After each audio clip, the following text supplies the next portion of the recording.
हाय guys. Civil procedure code 1908 के lecture series में हम लोग आज स्टडी करते हैं सेक्शन 73 से लेके 82 तक। तो आइए देखा जाए सेक्शन 73 से लेके 82 सिविल प्रोसीजर कोड 1908 में क्या प्रोविज़न किया गया है। सबसे पहले हम लोग सेक्शन 73 का स्टडी करते हैं, जो बात करता है डिस्ट्रीब्यूशन ऑफ एसेट्स, यानी कि proceeds of execution sale to be rateably distributed among decree holder. Section 73 बात करता है कि निष्पादन विक्रय के आगमों का डिक्रीदारों के बीच आनुपातिक रूप से वितरित किया जाना, यानी कि जो भी डिक्री होल्डर हैं उनके बीच जो एग्जीक्यूशन सेल से पैसा आया हुआ है उन्हें उस अनुपात में बांट दिया जाना। Where assets are held by a court and more person than one have, means एक से अधिक पर्सन है, more person than one have before the receipt of such assets made application to the court for the execution of the decree for the payment of money passed against the judgment debtor and have not obtained satisfaction thereof, the assets after deducting the cost of realization shall be ratably distributed among such person। अर्थात जहां ऐसे assets न्यायालय द्वारा धारित हैं और ऐसे assets की जो अभिप्राप्ति हो रही है, एक से अधिक व्यक्तियों ने धन के समुदाय की ऐसे डिक्रियों के जो एक ही निर्णीत ऋणी के विरुद्ध पारित हैं, निष्पादन के लिए आवेदन न्यायालय से किए हैं और उनकी तुष्टि अभिप्राप्त नहीं की है, तो वहाँ ऐसे खर्चों को काट लेने के पश्चात वे एसेट्स ऐसे सभी व्यक्तियों के बीच आनुपातिक रूप से वितरित किए जाएंगे। तो जो भी प्रोपोर्शन होगा वह उनके बीच उस हिसाब से बांट दिया जाएगा। Provided as follow, where any property is sold subject to a mortgage or charge, the mortgage or encumbrancer shall not entitled to share in any surplus arising from such sale। अर्थात जहाँ कोई संपत्ति बंधक या भार के अधीन बिक्री की गई है, तो वहाँ बंधकदार या ऐसे विलंगमदार ऐसे विक्रय से पैदा किसी अधिशेष में से अंश पाने के हकदार नहीं होंगे। एंड बी बात करता है कि where any property liable to be sold in execution of a decree is subject to a mortgage or charge, the court may, with the consent of the mortgagee or encumbrancer, order that property be sold free from the mortgage or charge, giving to the mortgagee or encumbrancer the same interest in the proceeds of the sale as he had in the property sold। अर्थात जहाँ decree के निष्पादन में बिक्री के दायित्व अधीन कोई संपत्ति बंधक या भार के अधीन है, तो वहाँ न्यायालय बंधकदार या विलंगमदार की सहमति से और बंधकदार या विलंगमदार को विक्रय के आगमों में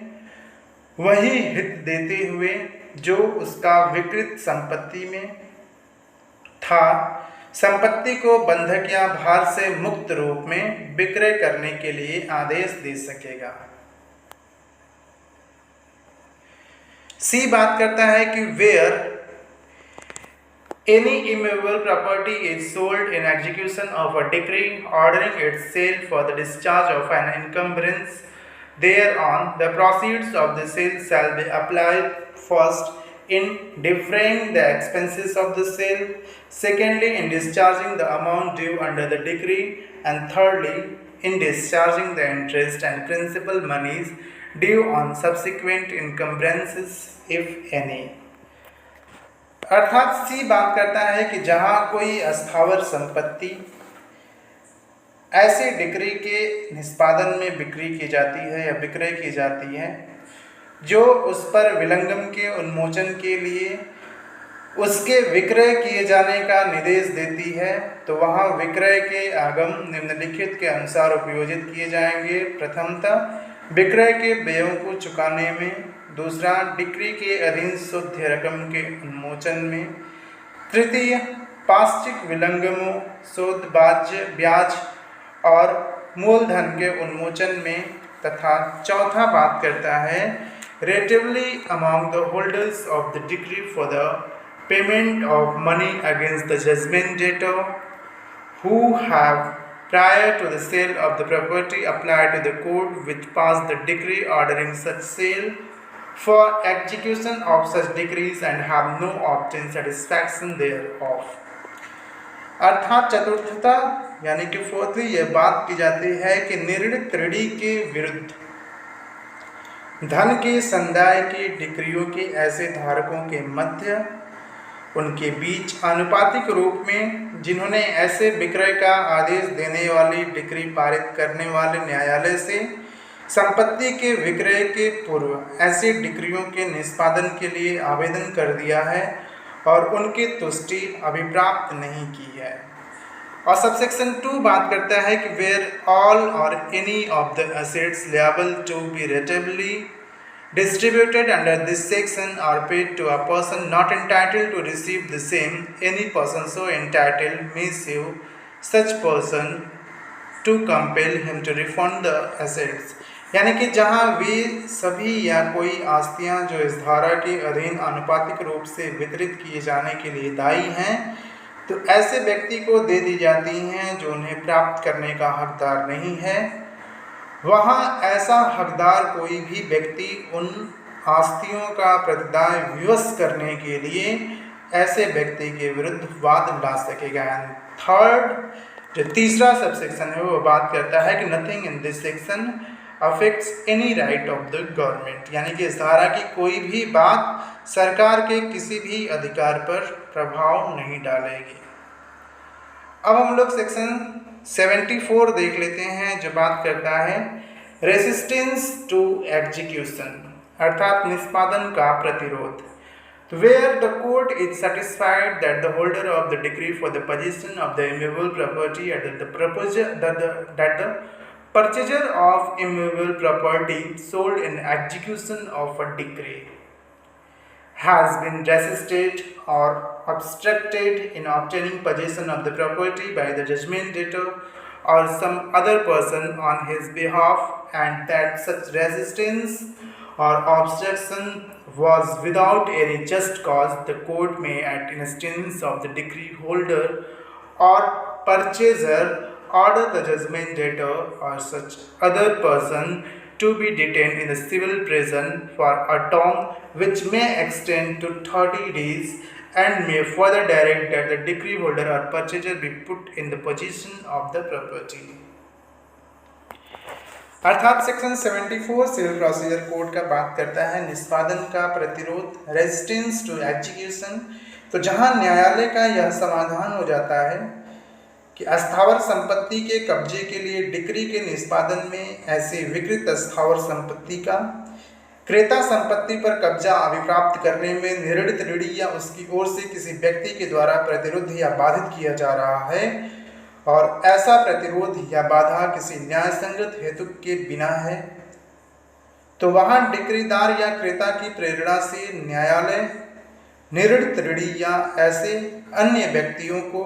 ऐसी अवधि के लिए सिविल कारागार में निरुद्ध करने का आदेश दे सकेगा जो 30 दिन तक की हो सकेगी, और यह अतिरिक्त निर्देश दे सकेगा कि डिक्रीदार या विक्रेता को संपत्ति का कब्जा दिलाया जाए। ये सेक्शन 74 बात करता है। अब हम लोग इंसिडेंटल प्रोसेसिंग देख लेते हैं कमीशन के। तो कमीशन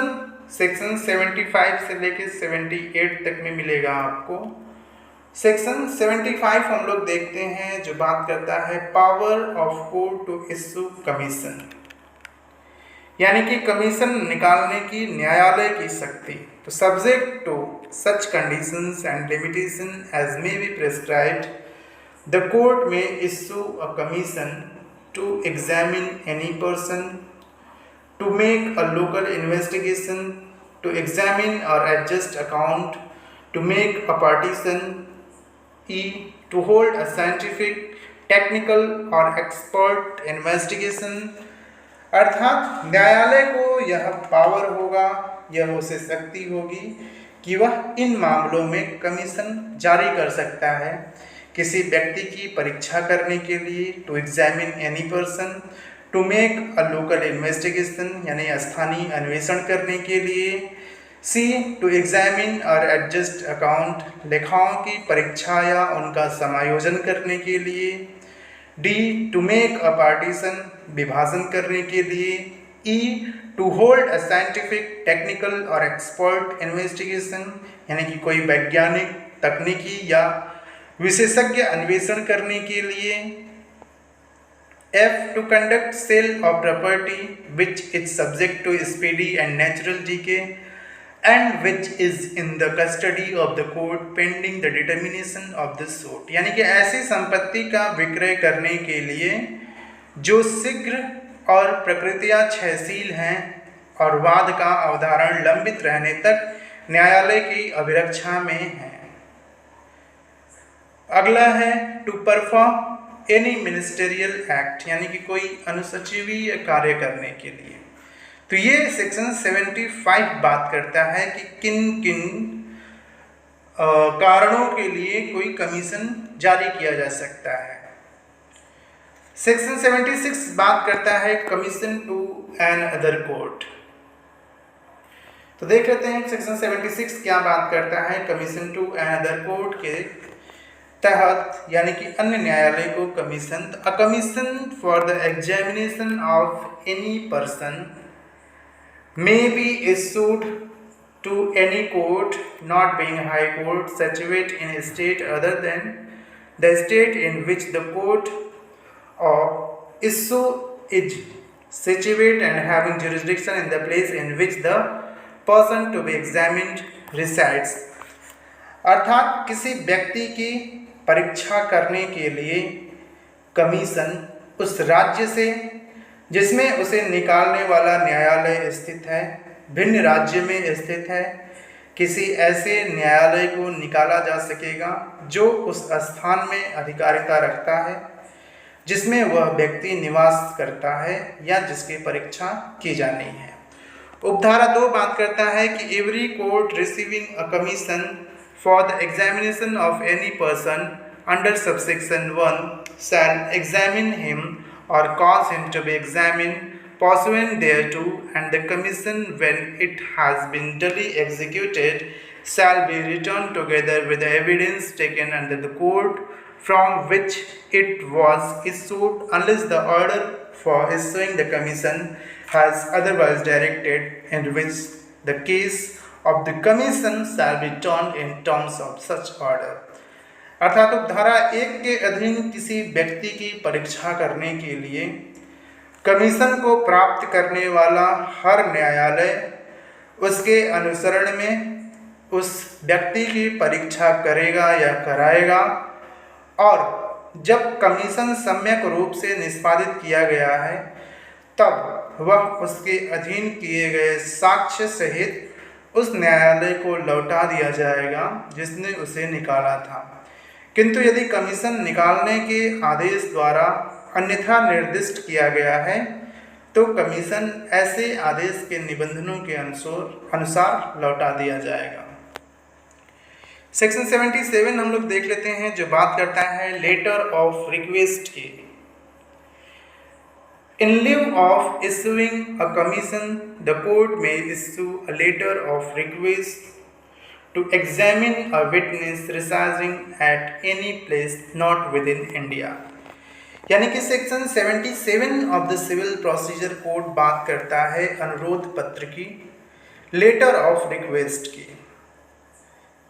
सेक्शन 77 कहता है कि कमीशन निकालने के बदले न्यायालय ऐसे व्यक्ति की परीक्षा करने के लिए अनुरोध पत्र निकाल सकेगा जो ऐसे स्थान में निवास करता है जो भारत के भीतर नहीं है। एंड सेक्शन 78 बात करता है commission issued by foreign courts, यानी कि विदेशी न्यायालयों द्वारा निकाले गए commission. subject to such conditions and limitations as may be prescribed.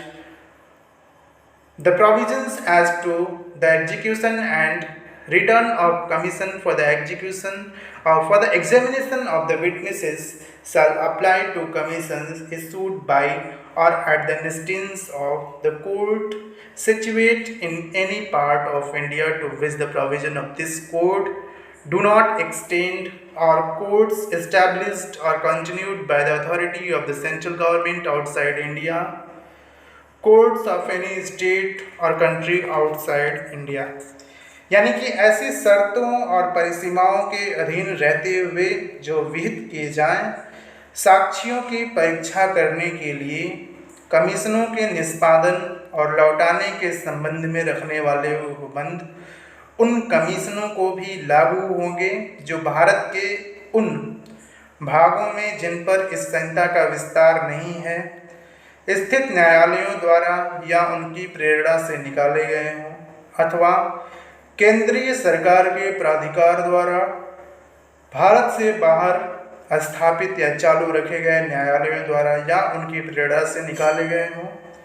या भारत से बाहर के किसी राज्य या देश में न्यायालयों द्वारा या उनकी प्रेरणा से निकाले गए हैं। तो ये सेक्शन 78 बात करता है सिविल प्रोसीजर कोड का। अब हम लोग देख लेते हैं सूट बाई और अगेंस्ट द गवर्नमेंट और public officer in their official capacity. Section 79 हम लोग देखते हैं जो बात करता है सूट बाई और अगेंस्ट गवर्नमेंट, यानी कि सरकार द्वारा या सरकार के विरुद्ध वाद। इन अ सूट बाई और against the government the authority be named as plaintiff or defendant as the case may be shall be in the case of a suit by or against the central government, the Union of India, and in the case of suits by or against a state government, the state। यानी कि सरकार द्वारा या उसके विरुद्ध वाद, सरकार द्वारा या उसके विरुद्ध वाद में यथास्थिति वादी या प्रतिवादी के रूप में नामित किए जाने वाला प्राधिकारी केंद्रीय सरकार द्वारा या उसके विरुद्ध वाद की दशा में भारत संघ होगा, तथा किसी राज्य सरकार या उसके विरुद्ध वाद की दशा में वह राज्य होगा। ये पार्टीज का नाम सेंट्रल गवर्नमेंट है तो union of India, state government है तो वह स्टेट। अब हम लोग सेक्शन 80 देखते हैं जो बात करता है नोटिस की अर्थात सूचना की। तो save as otherwise provided in subsection 2, no suits shall be instituted. No suits shall be instituted against the government,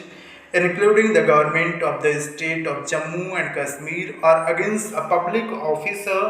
in respect of any act purporting to be done by such public officer in official capacity until the expiration of 2 months next after notice in writing has been delivered to or left at the office of। अर्थात यदि ऐसा कोई बात सरकार के विरुद्ध, सरकार में जम्मू कश्मीर राज्य भी आती है, विधि उसके विरुद्ध या ऐसे कार्य की बाबत जिसके बारे में यह तात्पर्य है कि वह ऐसे लोक अधिकारी द्वारा अपनी पदी हैसियत में किया गया है, तो लोक अधिकारी के विरुद्ध कोई वाद तब तक संस्थित नहीं किया जाएगा जब तक वाद हेतु का वादी के नाम, वर्णन और निवास स्थान का और जिस संतोष का वह दावा करता है उसका कथन करने वाली लिखित सूचना यदि केंद्रीय सरकार है तब in case of against the central government except it relates to a railway, a secretary to that government। यानी कि सूचना किसे दी जाएगी? केंद्रीय सरकार के विरुद्ध वाद की दशा में वहां के सिवाय जहां वह रेल से संबंधित हैं उस सरकार के सचिव को दी जाएगी। B.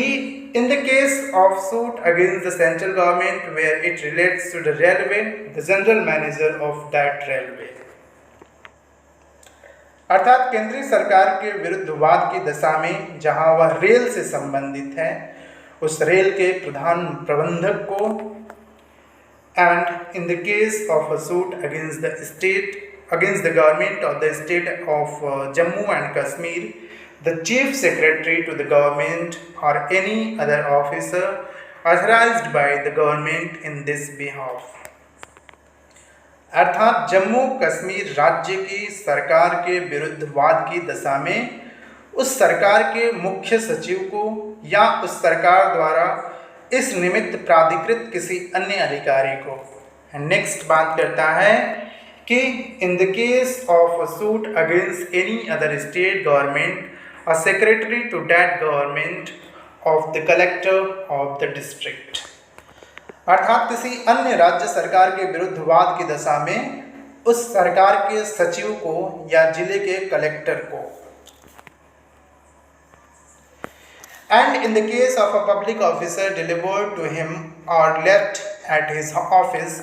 stating the cause of action, the name, description and place residence of the plaintiff and the relief which he claims, and the plaintiff shall contain a statement that such notice has been so delivered or left। यानी कि परिदत्त किए जाने या उसके कार्यालय में छोड़े जाने के और लोक अधिकारी की दशा में उसे परिदत्त किए जाने या उसके कार्यालय में छोड़े जाने के पश्चात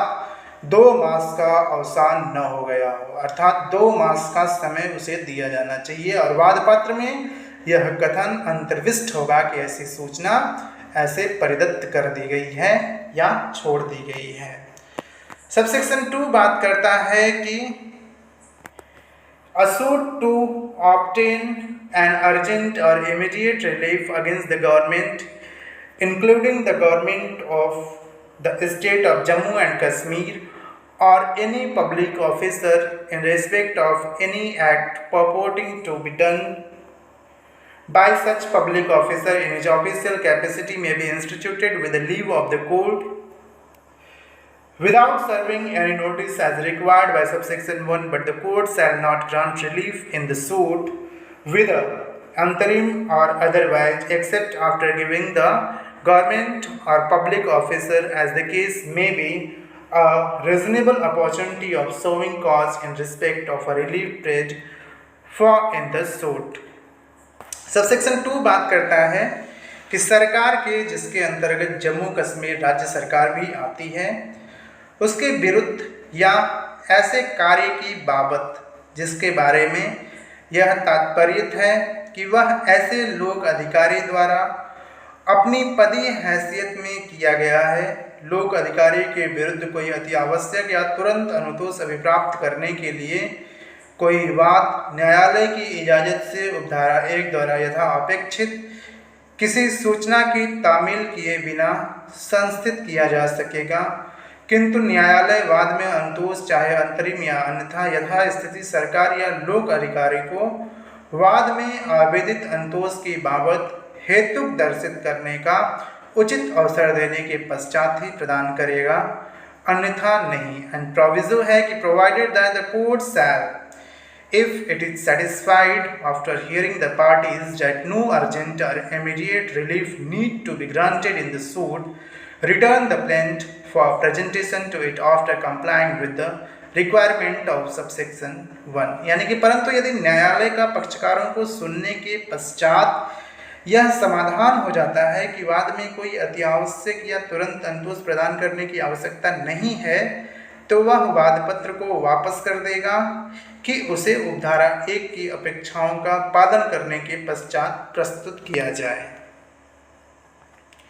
सबसेक्शन 3 बात करता है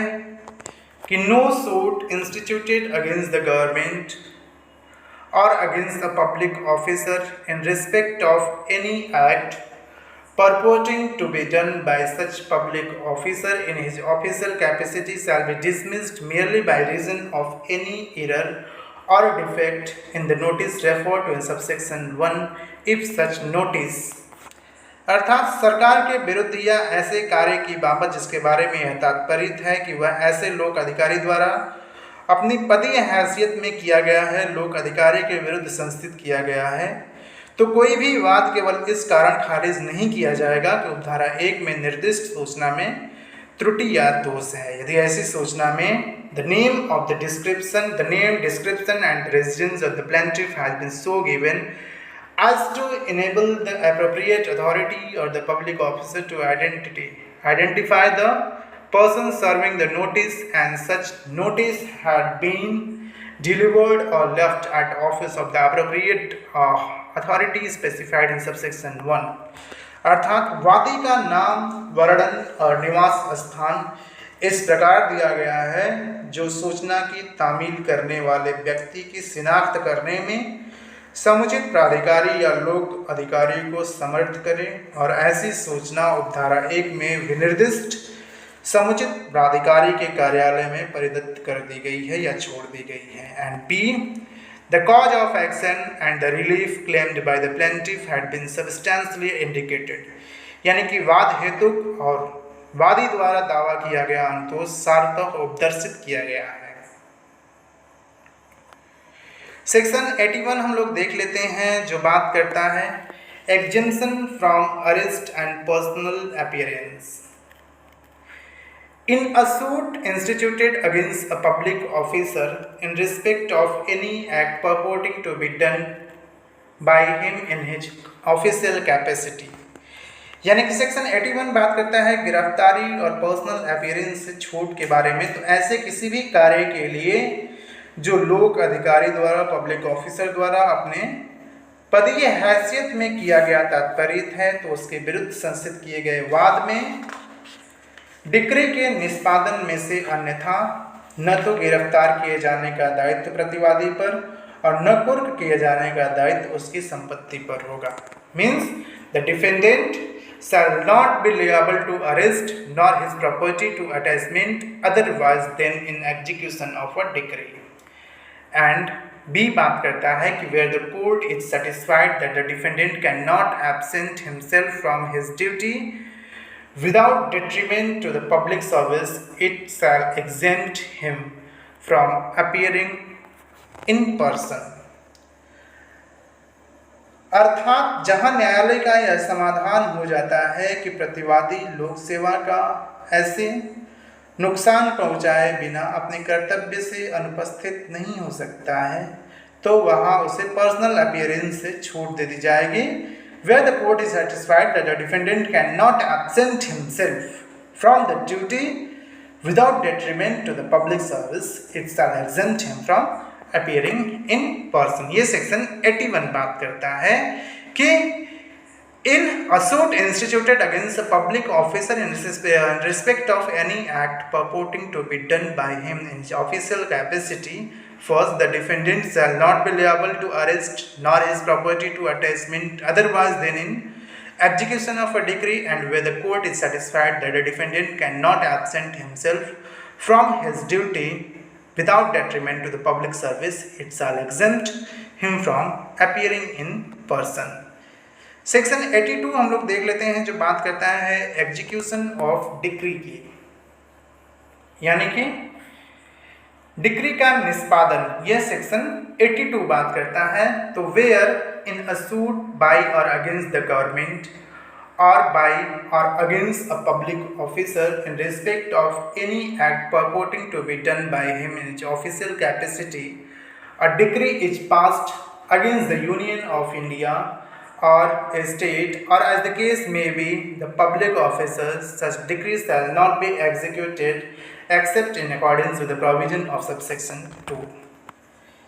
यानी कि जहां सरकार द्वारा या उसके विरुद्ध ऐसे कार्य की बाबत जिसके बारे में यह तात्पर्य है कि वह ऐसे लोक अधिकारी द्वारा अपनी पदीय हैसियत में किया गया है, तो उसके द्वारा या उसके विरुद्ध किसी वाद में यथास्थिति भारत संघ या किसी राज्य या लोक अधिकारी के विरुद्ध डिक्री पारित की जाती है, तो वहाँ ऐसी डिक्री उपधारा 2 के उपपंक्तियों के अनुसार ही निष्पादित की जाएगी, इसके अलावा जाकर निष्पादित नहीं की जाएगी।